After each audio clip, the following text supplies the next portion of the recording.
اعوذ باللہ من الشیطان الرجیم بسم اللہ الرحمن الرحیم۔ رمضان شریف کی بڑی فضیلتیں ہیں، بڑی برکتیں ہیں۔ الحمدللہ عز و جل، اللہ پاک کے فضل سے یہ مہینہ ہمیں پھر سے ملنے والا ہے، تو اسی حوالے سے میں انشاءاللہ ایک دو حدیث پاک بیان کروں گا۔ رمضان شریف کا جو مہینہ ہے یہ اللہ تعالیٰ کی طرف سے ایک گفٹ اور تحفہ ہے ہمارے لیے، اس لیے کہ یہ مہینہ باقی تمام مہینوں سے افضل بھی ہے، اور اس مہینے میں اللہ تعالیٰ کی کچھ خاص رحمتیں نازل ہوتی ہیں جو باقی کسی اور مہینے میں نہیں ہے، اور اسی رمضان کے صدقے اس امت مسلمہ کو کچھ سپیشل چیزیں بھی اللہ تعالیٰ نے عنایت فرمائی۔ حضرت جابر بن عبداللہ رضی اللہ تعالیٰ عنہ حدیث پاک کے راوی ہیں۔ آپ روایت کرتے ہیں کریم آقا صلی اللہ تعالیٰ علیہ وآلہ وسلم نے ارشاد فرمایا کہ میری امت کو رمضان شریف کے بارے میں 5 مخصوص چیزیں خاص طور پہ دی گئیں جو پہلے کسی امت کو، کسی نبی کو نہیں ملی ہیں۔ فرمایا جب رمضان شریف کی پہلی رات آتی ہے تو اللہ تعالیٰ اپنے بندوں کو نظر رحمت سے دیکھتا ہے، اور جس طرف اللہ تبارک و تعالی رحمت کی نظر سے دیکھتے ہیں اس کو کبھی عذاب نہیں ہوگا۔ سبحان اللہ، یہ کتنی بڑی فضیلت کی بات ہے کہ رمضان کی پہلی رات میں ہی اللہ تعالیٰ اپنی رحمت کی نظر سے مخلوق کو دیکھتا ہے، اور خاص کر کے روزہ رکھنے والوں کو، رمضان کی قدر کرنے والوں کو دیکھتا ہے۔ شام کے وقت روزہ دار کے منہ کی بدبو اللہ کے نزدیک مشک سے زیادہ پسندیدہ ہوتی ہے۔ سبحان اللہ۔ فرمایا تیسرا انعام جو اللہ تعالیٰ نے اسی امت کو عطا فرمایا اپنے نبی صلی اللہ علیہ وسلم کے صدقے، جو کسی اور امت کو نہیں ملا، وہ یہ ہے کہ ہر دن اور ہر رات میں فرشتے روزہ داروں کے لیے مغفرت کی دعا کرتے رہتے ہیں۔ سبحان اللہ، کتنی بڑی فضیلت کی بات ہے کہ ایک عام سا مسلمان ہو اور رب کے نوری فرشتے اس کے لیے دعائے مغفرت کر رہے ہوں۔ اور چوتھا انعام جو اس امت کو ملا وہ یہ ہے کہ اللہ تعالیٰ جنت کو حکم دیتے ہیں کہ اے جنت میرے بندوں کے لیے تیار اور آراستہ ہو جا، کہ میرے بندے دنیا میں مشقت اور تھکن سے چور ہو کر میرے گھر یعنی جنت میں آ کر آرام پائیں گے۔ سبحان اللہ، بندہ دنیا میں ہے، روزہ رکھا ہوا ہے، ادھر رب اتنا مہربان ہو رہا ہے، رب کی رحمت اس قدر جوش میں ہے کہ جنت کو حکم دیا جا رہا ہے کہ جنت تیار ہو جا، آراستہ ہو جا، زینت والی ہو جا، اور میرے بندے کا استقبال کر، میرا بندہ آئے گا اور یہاں پہ آرام کرے گا۔ کتنا بڑا انعام ہے روزے داروں کے لیے۔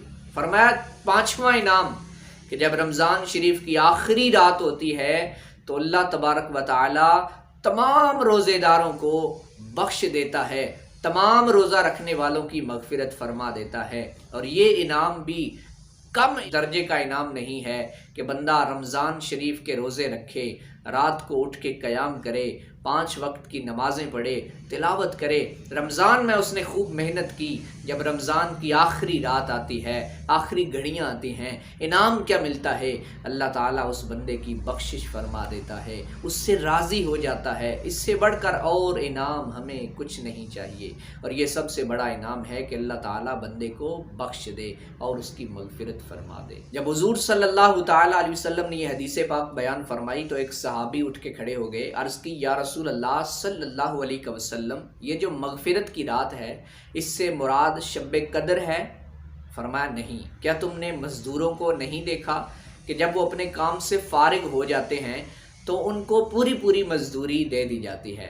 سچ ہے، بالکل سچ ہے، اللہ تبارک و تعالیٰ کسی بندے کے عمل کو ضائع نہیں فرماتے ہیں، اور روزہ دار تو اللہ تعالیٰ کا محبوب بن جاتا ہے، تبھی تو اس کے منہ کی بو بھی مشک سے زیادہ محبوب لگتی ہے، اور اس کے عمل پر اس کو نوازا کیسے جاتا ہے؟ ارشاد ہوا روزہ میرے لیے ہے اور میں ہی اس کی جزا دوں گا۔ سبحان اللہ، وہ بدلہ کیسا ہوگا، کتنا ہوگا، کس طرح دیا جائے گا، اس کی حقیقت تو آنکھیں کھلنے کے بعد ہی معلوم ہو سکے گی۔ آج صرف ایک معمولی سی جھلک دیکھتے ہیں۔ امام احمد بن حنبل رحمۃ اللہ تعالی علیہ، آپ کی کتاب ہے لطائف المعارف، وہاں پہ ایک روایت ہے، حضرت حسن بصری رحمۃ اللہ تعالی علیہ نقل فرماتے ہیں کہ جنت کی ایک حور اللہ تعالیٰ کے ایک ولی کے ساتھ جنت کے اندر شہد کی نہر کے کنارے تکیہ لگا کے بیٹھی ہوگی۔ وہ اللہ کے ولی سے کہے گی کہ بے شک اللہ تعالیٰ نے تیری زندگی کے ایک گرم ترین دن میں تیری طرف نظر کی تو تجھ کو اس حال میں پایا کہ تو گرمی کی شدید ترین پیاس میں بھی روزہ رکھے ہوئے تھا، تب تیرے پروردگار نے اپنے فرشتوں کے سامنے تجھ پر فخر کا اظہار کیا اور فرمایا ذرا میرے بندے کو تو دیکھو، اس نے میری خاطر اپنی بیوی، اپنی خواہش، اپنی لذت اور کھانا پینا سب کو چھوڑا ہوا ہے، اور میرے پاس جو جنت ہے اس میں اس کو رغبت ہے۔ اے فرشتوں تم گواہ ہو جو میں نے اس کی مغفرت کر دی، اسی دن تیری مغفرت ہو گئی تھی اور میری تجھ سے شادی ہو گئی تھی۔ سبحان اللہ۔ یہ روزہ دار کا جو انعام ہے اس کی ایک چھوٹی سی جھلک ہے، اس سے بڑے بڑے انعامات جو اللہ تعالیٰ عطا فرمائے گا وہ تو قیامت کے دن معلوم ہوں گے۔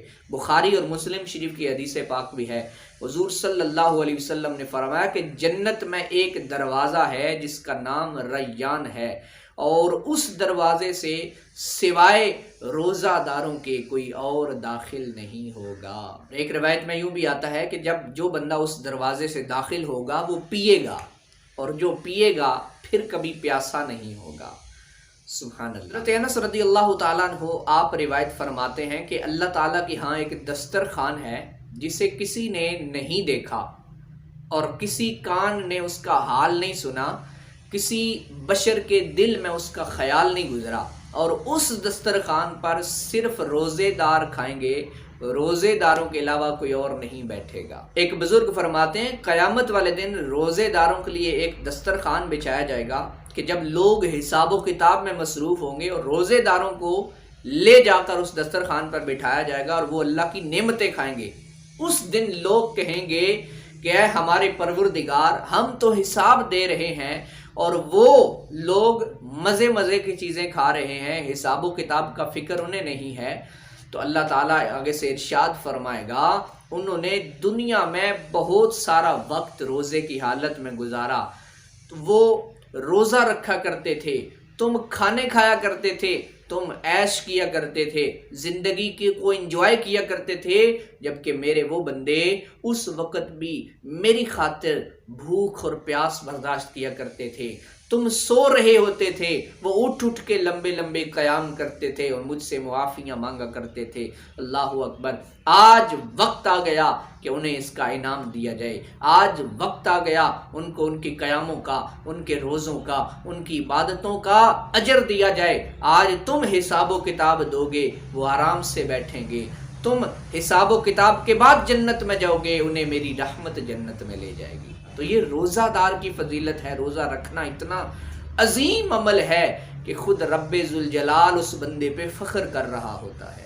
تو اللہ تعالیٰ سے دعا ہے کہ اللہ تعالیٰ ہمیں بھی اس رمضان شریف کی مکمل برکتیں لینے کی توفیق عطا فرمائے، مکمل روزے رکھنے کی توفیق عطا فرمائے، نماز تراویح کا اہتمام کرنے کی توفیق عطا فرمائے، خوب خوب دل کھول کے معافی مانگنے کی توفیق عطا فرمائے، اللہ سے توبہ کرنے کی توفیق عطا فرمائے اور خوب صدقہ کرنے کی توفیق عطا فرمائے، کیونکہ حدیث پاک کی روح سے اگر دیکھا جائے تو سب سے افضل صدقہ رمضان شریف کا صدقہ ہوتا ہے۔ ہمیں رمضان میں خوب صدقہ بھی کرنا ہے، فطرانہ بھی ادا کرنا ہے، اپنے علاوہ دوسروں کا بھی خیال رکھنا ہے۔ اللہ پاک ہمیں اس پر عمل کرنے کی توفیق عطا فرمائے۔ یہ ویڈیو اگر اچھی لگی ہو تو اس کو لائک کریں، اس کو شیئر بھی کریں، دوسروں تک اس کو پہنچائیں، ثواب کمائیں، صدقہ جاریہ بنے گا۔ اور چینل پر اگر آپ نئے ہیں تو اس کو بھی سے سبسکرائب کر لیں۔ انشاءاللہ عز و جل بہت اچھی ویڈیو آپ کو بر وقت ملتی رہیں گی۔ اللہ پاک آپ سب